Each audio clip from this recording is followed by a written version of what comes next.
Летась на брэсцкім аўтавакзале прэзентавалі першую пакуль адзіную Беларусі гукавую навігацыйную сістэму для інвалідаў па зроку «Крокі на гукі», якая дазваляе вызначыць месца іх знаходжання, дайсці да будынка, знайсці і адкрыць уваходныя дзверы, зарыентавацца ўнутры. Яна ўключае навігатар і праграмнае забеспячэнне для смартфонаў на рускай, беларускай, англійскай мовах. Падчас апошняй пяцігодкі наогул вялікая ўвага пачала надавацца забеспячэнню тэхнічнымі сродкамі інвалідаў па зроку.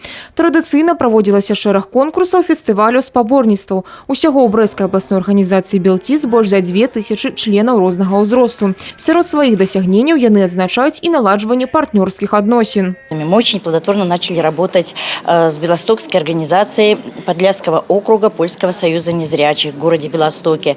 Мы не единожды ездили к ним для проведения совместных мероприятий, в первую очередь месячника «Человек с белой тростью».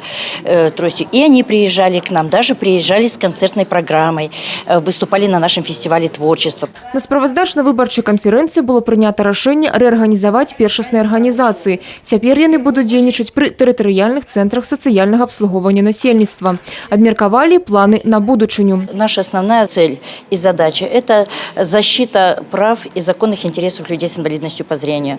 Это содействие в реализации комплексной программы по реабилитации людей с инвалидностью через государственные структуры, через выполнение государственных программ и, естественно, через выполнение национального плана по реализации на территории Республики Беларусь Конвенции о правах инвалидов. Продолжится работа по трудоустройству людей с инвалидностью. И здесь тоже у нас новые планы есть и о том, чтобы все-таки отстаивать права создания на предприятиях квоты для людей с инвалидностью. Это серьезный вопрос. Таксама працягнецца праца па распаўсюджванні ідэй Конвенцыі па правах інвалідаў.